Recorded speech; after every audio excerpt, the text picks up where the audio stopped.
Okay, we're looking at exercise, mixed exercise 5 from the first year core textbooks. This is on straight line graphs. Question 8, so we've got an exam question, so we can see how many marks each part's worth, which is always helpful.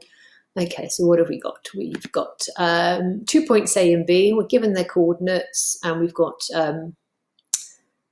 a line P is drawn through B perpendicular to AB. Okay, so let's quickly just sketch that. Doesn't need to be to scale. So if A is, let's say A is there somewhere, -4, 6. So B is 2, 8. So over to the right and up a little bit. You don't necessarily need a sketch. Okay. So, and then we've got the line P, which is drawn through B, but perpendicular. So that's what the line P would look like.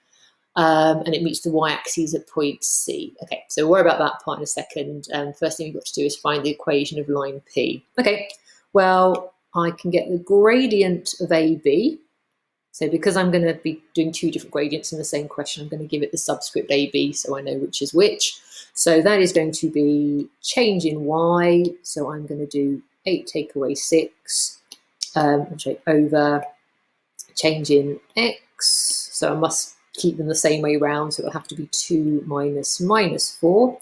So 2 over 6, so a third. Okay, so that's the gradient of this line. So the gradient of line P, so they're perpendicular, so that's going to be -3.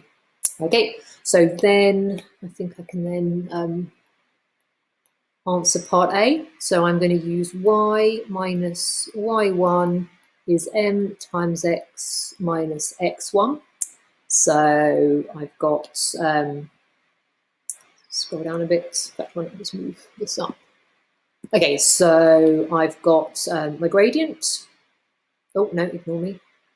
Well, not that gradient, right, watch out. So that's why I need to use subscripts. Right, so that's my gradient of the line I'm doing. And then it goes through B, so I've got my y coordinate of 8 and my x coordinate of 2. So putting all those in, so I've got y minus my y coordinate is my gradient times x minus my x coordinate. So y minus 8 is -3x plus 6. Don't think it asks for it in a particular form. Nope. So I can give it in the form y equals mx plus c. That's quite straightforward from that point. So that would just be adding the 8 over. I could bring everything over to the left-hand side and make it equal 0. So y plus 3x minus 14 equals 0. Any equivalent form would be fine.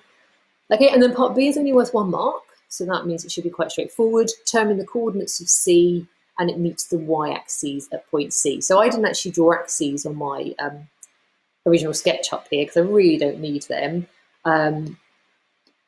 You certainly could though if it would help, but so if that's my x and y axes, I've already forgotten what the question said. So C is where it meets the y-axis. So think about where a straight line meets the y-axis.